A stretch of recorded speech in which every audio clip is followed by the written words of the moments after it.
Salam, hər vaxtınız xeyir. Bu da bizim 4-cü dərsimiz.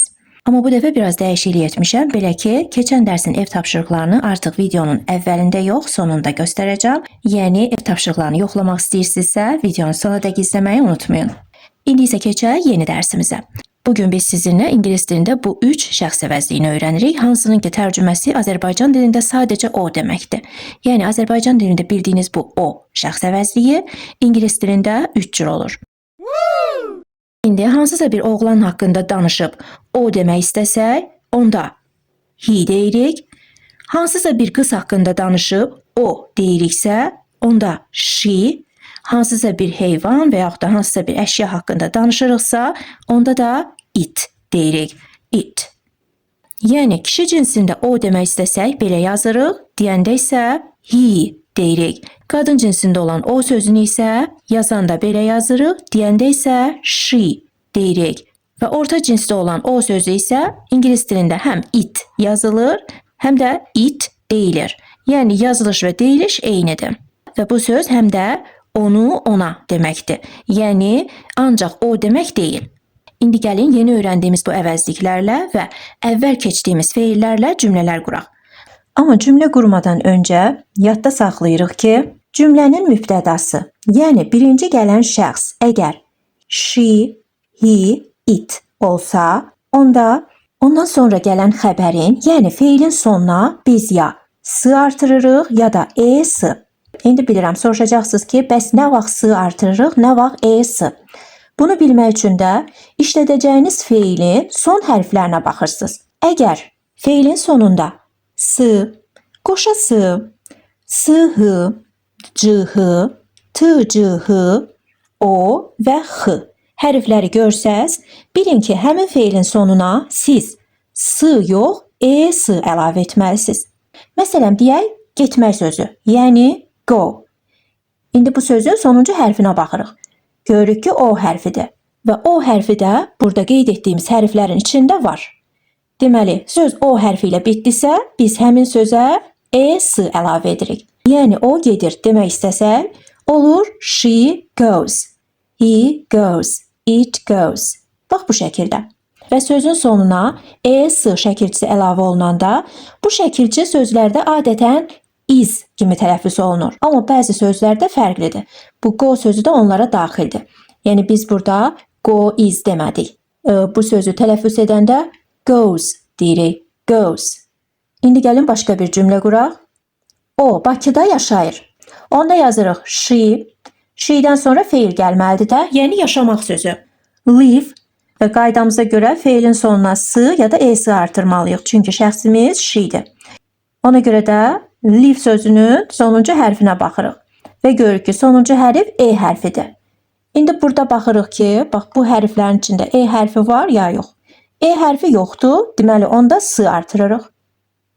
Ondan sonra da yazırıq Bakıda, yəni in Baku. Deməli, cümlə oldu, she lives in Baku. Əgər kişi cinsində desək, olur, he lives in Baku. Deməli, bu şəxslərlə cümlə quranda yadda saxlayırıq ki, sonra gələn feilə ya s ya da es artırmalıyıq və es də yalnız sözün sonu bu hərflərlə bitəndə əlavə olunur. Qalan hərflərdə sadəcə s artırırıq. Və bir də sözün sonunda y hərfi olanda onun da öz qaydası var. Onu da inşallah növbəti dərslərdə sizə deyəcəm. Bura qədər hər şey aydın oldusa, gəlin cümlələr quraq. Məsələn, deyək, o televizora baxır. Birinci yenə o yazırıq, i, yəni kişi cinsində o sözü. Əgər qadın cinsində yazmaq istəsək, he yox, she yazırıq. Ondan sonra baxır, watch. Sonra da televizor yazmalıyıq, amma tələsmirik. Hələ televizor sözünə keçmirik, çünki he, she, itdən sonra gələn feilimizə ya s artırmalıydıq, ya da es. Onu da bilmək üçün sözün sonuna baxırıq və görürük burada sözün sonunda t, c, h hərf birləşməsi var. Hansı ki, özündən sonra es şəkilçisi qəbul edir. Yəni, biz burada tək s yaza bilmərik. Mütləq es yazmalıyıq. Yəni, olur watches. Deməli, sonda əlavə etdiyimiz es şəkilçisini is olaraq tələffüz edirik və sonra da televizor sözünü yazırıq. Qısa formada da keçmişdik ki, televizor olur TV. Və bu qurduğumuz cümlə əvvəlki sözlərdən ibarətdir. İndi gəlin yeni sözlərdə öyrənək ki, fərqli cümlələr qura bilək. İlk sözümüz at. Yazanda belə yazırıq, deyəndə isə horse deyirik. Horse. Yəni burada gördüyünüz o r hərf birləşməsini uzun o kimi tələffüz edirik və sondakı e hərfini tələffüz etmirik. Horse. Digər sözümüz velosiped. Yazanda belə yazırıq, deyəndə isə bike deyirik. Bike. Digər sözümüz avtobus. Yazanda belə yazırıq, deyəndə isə a bus deyirik. A bus. Yəni bu u hərfini a kimi tələffüz edirik. Və burada birinci dərsdə keçdiyimiz maşın sözünü görürük. K, amma qarşısında bay işlənib. Yəni b, y yazılır, amma bay deyilir. Yəni olur by car. Tərcüməsi də olur maşınla. Deməli, bu sözün qarşısına əlavə etdiyimiz by la, lə şəkilçisidir. Məsələn, desək avtobusla. Yenə eyni qaydada la, lə şəkilçisini by olaraq işlədirik, sonra da avtobus sözü. By bus. Oldu avtobusla. Digər sözümüz park. Park sözü elə parkda yazılır, sadəcə deyəndə park deyirik. Park. Yəni A, R hərf birləşməsini uzun A kimi tələffüz edirik. Sonra əgər cümlədə işlədəndə parka demək istəsək, olur to the park. Yəni istiqamət bildirən A, Ə şəkilçisini to olaraq qeyd edirik və parkın qarşısında müəyyən artikl işlədirik. Mən burada z deyirəm, amma siz d olaraq öyrənmisinizsə elə o cürdə deyə bilərsiniz. To the park. Yox, əgər parkda demək istəsək, onda da, də şəkilçisi olaraq in işlədirik, sonra yenə müəyyənlik artiklı, ondan sonra da park. Olur in the park və yaxud da in the park. Sonra digər sözümüz ayaq. Yazanda belə yazırıq, deyəndə isə foot deyirik. Foot. Və bu sözün qarşısında on işlətsək, yəni desək on foot, olur piyada. Burada qeyd etməmişəm, on sözü üstündə deməkdir. Yəni belə baxanda olur ayağın üstündə, amma ayağın üstündə demirik, piyada deyirik. Yəni harasa piyada gedirəm demək istəyəndə, yəni bu ifadədən istifadə edirik. Və bir də burada qeyd etməyi unutmuşam, da ayaq sözünü keçdiksə, gəlin ayaqlar sözündə keçək, yəni xətri qalmasın. Deməli, ayaqlar sözü belə yazılır, deyəndə isə feet deyirik, feet. Yəni burada gördüyünüz qoşa e hərfini uzun i kimi tələffüz edirik. Buradakı qoşa o hərfini isə qısa u kimi tələffüz edirik. İndi gəlin bir neçə feil öyrənək və bunlardan cümlələr quraq. Məsələn, birinci feilimiz to drive. Yazanda belə yazırıq, deyəndə to drive deyirik. Və bu söz həm sürmək, həm də getmək deməkdir. Sürmək mənasında dedikdə nəqliyyat vasitələri nəzərdə tutulur. Məsələn, maşın, avtobus və s. Getmək dedikdə isə maşını sürərək getmək nəzərdə tutulur. İndi daha aydın olsun deyə gəlin cümlələrə baxaq. Məsələn, mən maşın sürürəm. Olur, I drive a car. Yəni birinci mən sözünü yazırıq, sonra sürürəm, yəni drive, ondan sonra da maşın, yəni a car. Və yaxud da desək, mən avtobus sürürəm, onda K sözünün əvəzinə bus deyirik. Olur, I drive a bus. İndi gəlin mübtədanı dəyişək. Məsələn, deyək, o avtobus sürür. Olur, he drives a bus. Və qaydaya görə şəxs, yəni mübtəda he olduğu üçün feilin sonuna ya s ya da s əlavə edirik. Və drive sözü e hərfi ilə bitir. Aşağıda gördüyünüz hərflərin içində e hərfi yoxdur. Ona görə də deməli biz bu sözə sadəcə s əlavə edirik. İndi əgər desək o maşın sürür, olacaq she drives a car. Deməli bu cümlələrdə biz drive sözünün sürmək mənasını görürük. İndi də gəlin getmək mənasına baxaq. Məsələn, mən işə gedirəm. Bu cümləni iki cür deyə bilərik. 1. I go to work və yaxud da I drive to work. Bunların bir-birindən fərqi nədir? Birinci cümlədə biz go dedikdə nə ilə getdiyimiz bilinmir. Avtobusla, maşınla, taksi ilə bunu bildirmirik. Amma ikinci cümlədə drive yazanda biz qarşı tərəfə bildiririk ki, maşınla gedirik və maşını sürərək gedirik. Deməli burada drive sözü getmək mənasında işlənir, amma maşın sürərək. Bir də deyə bilərik ki, mən işə maşınla gedirəm. Bu zaman yenə yazırıq I go to work, yəni mən işə gedirəm, amma cümlənin sonuna by car əlavə edirik, yəni maşınla sözünü. Və belə dedikdə biz sadəcə maşınla getdiyimizi vurğuluyuruq. Amma bilinmir ki, o maşında sərnişin kimi gedirik, yoxsa maşını sürərək gedirik. Amma Ondan önce yazdığımız I drive to work cümlesinde biz maşınla getdiyimizi ayrıca vurğulamadıq. Sadəcə drive deyəndə başa düşdük ki, maşınla gedir və maşını sürərək gedir. Və yaxud da desək, mən işə avtobusla gedirəm, olacaq I go to work by bus. Baxın, burada by car dedik, çünki cümlədə maşınla getdiyimiz deyilmişdi. Amma burada isə by bus deyirik, çünki avtobusla deyilir. Bir də ride sözü var, hansı ki, həm sürmək, həm də getmək deməkdir. Amma drive sözündən fərqli olaraq maşını sürərək yox, nəqliyyat vasitəsində sərnişin kimi getmək mənasında işlənir. Və digər mənası da sürmək deməkdir, amma bu dəfə maşın, avtobus yox, at və yaxud da velosiped. Məsələn, o velosiped sürür, olacaq he rides a bike. Və yaxud da o at sürür, olacaq she rides a horse. Və bu iki cümlədə biz ride sözünü sürmək mənasında işlətdik. İndi də gəlin getmək mənasında işlədək. Və az öncə mən işə avtobusla gedirəm cümləsini gəlin bu dəfə ride sözü ilə işlədək. Yəni deyək I ride the bus to work. Yəni gördüyünüz bu cümlələrin hər ikisi mən işə avtobusla gedirəm deməkdir.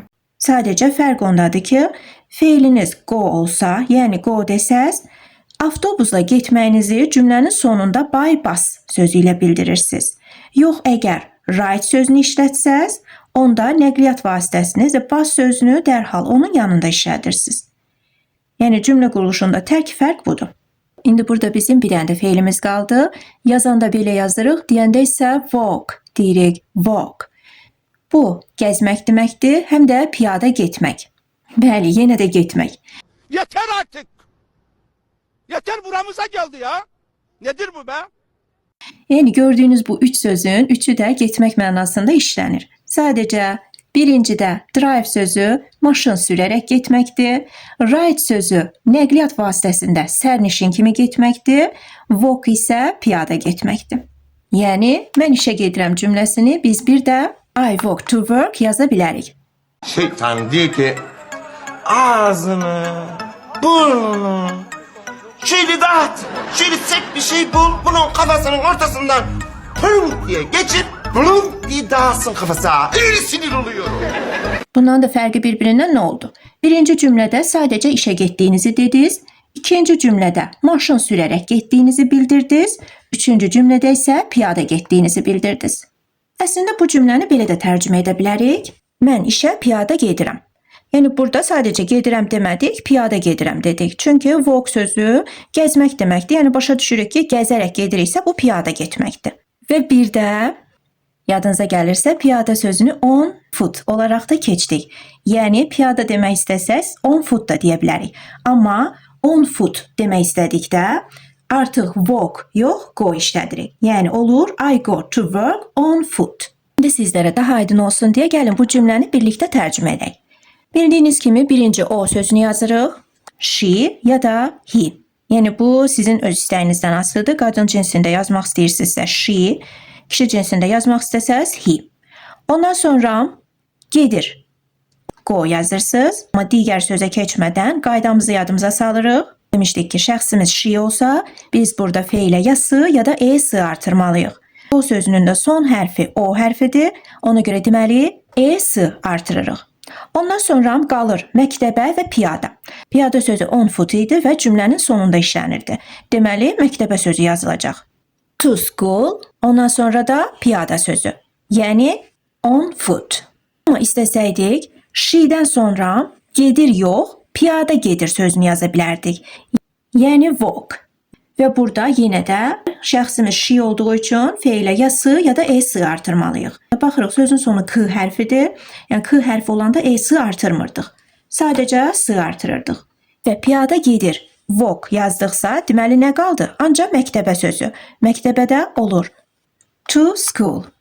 Bugünlük hələ ki bu qədər. Əgər keçdiklərinizi necə öyrəndiyinizi, necə anladığınızı bilmək istəyirsinizsə, ev tapşırıqlarını etməyi unutmayın. Yenə də birinci tapşırıqda cümlələri tərcümə edirik. İkinci tapşırıqda cümlə qururuq, yəni sözlərin yerini dəyişib düzgün cümlə qurmaq lazımdır. Üçüncü tapşırıqda isə boşluqlara söz önləri qoymaq lazımdır. Tapşırıqlarımız hələ ki bu qədər. Yazandan sonra yoxlamaq istəyirsinizsə, növbəti dərs videosunu izləməyi unutmayın. İndi isə gəlirik keçən dərsin ev tapşırıqlarına. Birinci tapşırıqda bizə verilən 5 cümləni ingilis dilinə tərcümə etməli idik. İndi gəlin birinci cümləyə baxaq. Onlar hər axşam şənlikdə rəqs edir və yaxud da onlar hər axşam şənlikdə rəqs edirlər. Yəni burada biz Azərbaycan dilində edirlər də deyə bilərik də, düzdür? İndi bunu necə tərcümə edirik? Birinci baxırıq ki, görək cümlədə zaman zərfi var ya yox. Və burada hər axşam sözü var. Yəni zaman zərfimiz var. Və bunu istəyirik birinci yazırıq. Yəni birinci yazırıq every evening və yaxud da cümlənin sonuna saxlayırıq. Əgər cümlənin sonuna saxlasaq, birinci yazırıq onlar sözünü, yəni they. Ondan sonra rəqs edirlər. Burada lər şəkilçisi sizi çaşdırmasın. Yəni bunun heç bir burada önəmi yoxdur. Biz sadəcə yenə rəqs etmək sözünü yazırıq. Sadəcə to-suz. Yəni ancaq dance. Ondan sonra şənlikdə at the party və sonda da every evening. Every evening-i də birinci yazsaq, yenə cümləmizin sırasında birinci olacaq onlar sözü, ondan sonra rəqs edirlər, sonra da şənlikdə. Yəni, every evening they dance at the party. Və indi mən bilmirəm siz necə yazmısınız, ona görə də hər iki variantı burada qeyd etdim. Yəni, belə yazmısınızsa, bu da düzdür, yox, belə yazmısınızsa, onda bu da düzdür, fərqi yoxdur. Çünki burada every evening sözünü cümlədə iki yerdə işlətmək olur. Digər cümləmiz, biz hər gün sənə kömək edirik. Cümləmizin sırası necə idi? Birinci biz sözü gəlir, we.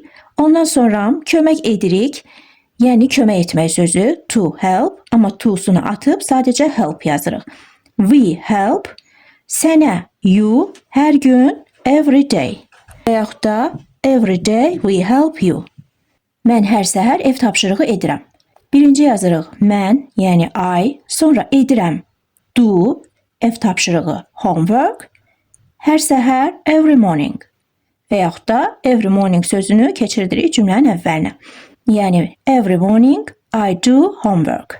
Dördüncü cümlə, sən hər həftə şənliyə gedirsən.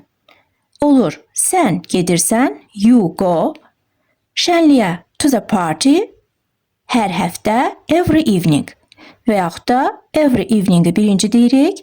Ondan sonra mübtədamız, you, sonra xəbərimiz, go, ondan sonra da şənliyə sözü. To the party. Digər cümləmiz, siz hər il yeni maşın alırsınız. Olur, you buy, yəni siz alırsınız, yeni maşın, a new car, hər il, every year. Və yaxud da every year, you buy a new car. İkinci tapşırığımız, burada verilən sözlərdən cümlə qurmaq lazım idi. Yəni ilk öncə baxın görün zaman zərfi var ya yox. Baxırıq və görürük burada every və evening sözü var. Yəni every evening hər axşam zaman zərfidir və biz bunu istəsək birinci yaza bilərik və yaxud da cümlənin axırında yaza bilərik. Əgər axırda yazsaq, onda birinci şəxsimizi yazırıq, mübtədanı I, ondan sonra baxırıq feilimiz go, yəni xəbəri yazırıq, sonra home və every evening. Yox, əgər every evening-i birinci yazsaq, ondan sonra cümlə sıramız necə idi? Yenə o şəkildə yazırıq. Yəni birinci şəxsi I, ondan sonra go, sonra da home. Deməli bu cümləni iki cür yaza bilərdiniz. Ya I go home every evening ya da every evening I go home. İkinci cümləyə baxırıq. Burada da every day zaman zərfi var. Yenə də ya ən sonda işlədirsiniz ya da ən başda. Olur. You go to the party every day və yaxud da every day you go to the party. Sonra üçüncü cümləyə baxırıq. Burada every morning zaman zərfi var. Yenə istəsək birinci yazacağıq ya da sonda. Və burada üzürlü sayın, mən səhv yazmışam, day yazmışam, amma morning olmalıydı. Deməli, yazmalıydınız. They do homework every morning. Və yaxud da every morning they do homework. Sonra digər cümləmiz. Baxırıq, burada heç bir zaman zərfi yoxdur. Deməli, cümləmizi birinci mübtəda ilə başlayırıq. We, ondan sonra xəbərimiz, feilimiz nədir? Dance, we dance, sonra da at the party, yəni şənlikdə. Və beşinci cümlə, burada da zaman zərfi var. Every morning, istəsəz birinci yazırsınız ya da saxlayıb sonda yazırsınız. Olur, we help you every morning və yaxud da every morning we help you. Üçüncü tapşırığımız, bu tapşırıqda biz verilən boşluqlara lazım olan söz önlərini yazmalıydıq. Birinci cümləmiz olmalıdır. I live in Baku. Yəni, mən Bakıda yaşayıram. Deməli biz burada Bakıda demək istəyiriksə olmalıydı in Baku. Digər cümləmiz you go to the party. Burada isə to işlədirik çünki bu da şənliyə deyirik və istiqamət bildirən ə şəkilçisini də to olaraq yazırıq. Digər cümləmiz olur we go home. Biz evə gedirik. Burada da evə deyəndə Aə istiqamət bildirən şəkilçi var. Amma onu to olaraq yazmırıq. Yəni evə gedirəm deyəndə əgər ev sözünü home olaraq qeyd etmişiksə, onda to'dan istifadə etmirik. Olur sadəcə go home. Digər cümləmiz they dance at the party. Yəni onlar şənlikdə rəqs edirlər. Buradakı at sözünü də dadə şəkilçisidir. Yəni şənlikdə deyəndə biz burada ət işlədirik. Və gördüyünüz kimi həm in, həm də at dadə şəkilçisidir. Və bu söz önlərini də sonra qarışdırmamaq üçün elə sözləri öyrənəndə həmin vaxtı onların işləndiyi söz önlərində öyrənin ki, sonra çətinlik çəkməyəsiniz. Amma belə ümumi götürsək, hansısa ölkədə, şəhərdə deyəndə in işlənir, amma hansısa məkanda deyəndə orada in də işlətmək olar ətdən.